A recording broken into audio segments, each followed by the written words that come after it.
Për shembull, cilin vend botës një gjyq administrativ mesatarisht zgjat 15 vjet. Siç e kemi në Shqipëri. Mesatarisht. Do të thotë që më e gjata është atëherë shumë më shumë dhe ja ku e kemi ne. Ja ku e kemi situatën. Një gjyq penal shkon mesatarisht 8 vjet. Çfarë gjyqësia është kjo?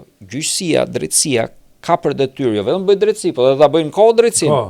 Sepse mos harrojmë që tash njerëzit nuk është se mund të presin pafund derisa të kujtohet dikush. Drejtësia mohuar thuhet. Absolutisht, dhe këtë unë e them shumë shpesh, po mos harrojmë që nuk është se është ky vend është me sistem ligjor qëndrueshëm që u bë ky ligj, tash ky ligj 100 vjet nuk lëviz. Ligjet kanë ndrojnë. Pra gjatë tyre 30 kusur vjetave që është ky ligj, ndjes kjo çështje e hapur, sa herë mund të kenë ndruar ligjet nga më të ndryshmet. Dhe ti kapesh kushtetutën. Kështu që zgjatja e ligjeve bën pikërisht të. Nga krau tjetër, kujtoj që u bë edhe një reformë drejtësi, çfarë na solli. Ndër shumë gjë unë t'ju jasa, unë nuk jam ekspert juridik, por ti të kuptoj numrat. Në momentin që ke vonesa dhe ke një mbledhje dosjesh të madhe, ke nevojë për më shumë personel për t'i kaluar këto, për më shumë godina, për më shumë shpejtësi në këtë drejtim.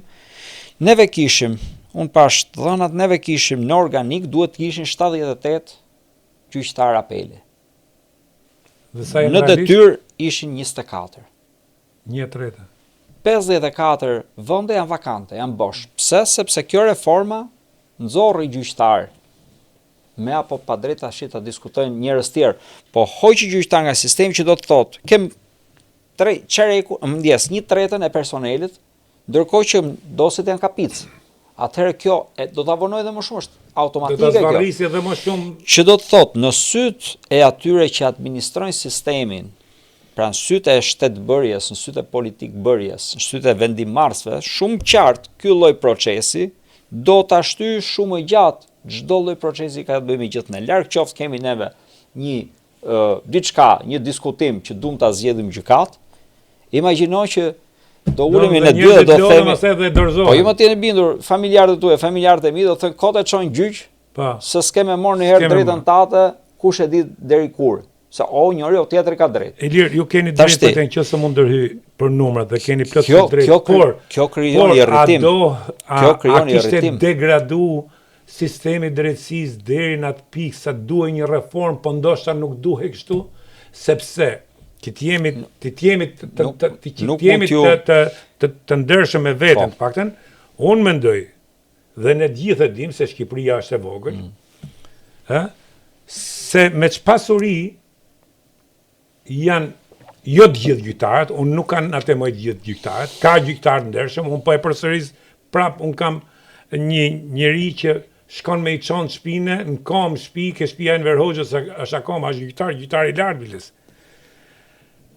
Por ne pamë se si gjyqtarët qarkullonin me fëmijët e gjyqtarëve me makina 150.000 euro, e me vila në plazh, e me vila këtu, e me vila atje, e nuk e ditë pa dukshmet, dhe marrëzia e këtyre është që edhe këto e tregojnë, e shfaqin vanitozitetin e tyre, ignorancën e tyre do të thosha.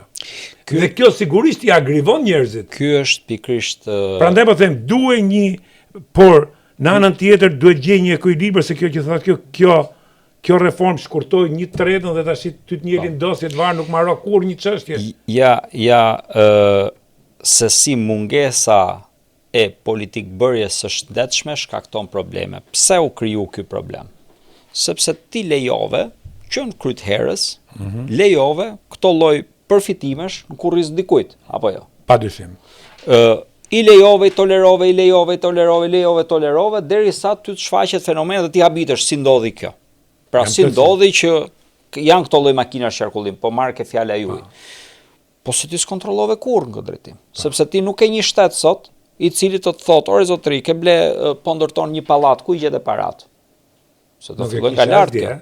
Po, vazhdojmë. Prandaj po them. Nëse mund të ry. Për pronat është pikërisht përgjegjëse shumë edhe Partia Demokratike me ligjin 7501. 7501 për mendimin tim është ligj kriminal.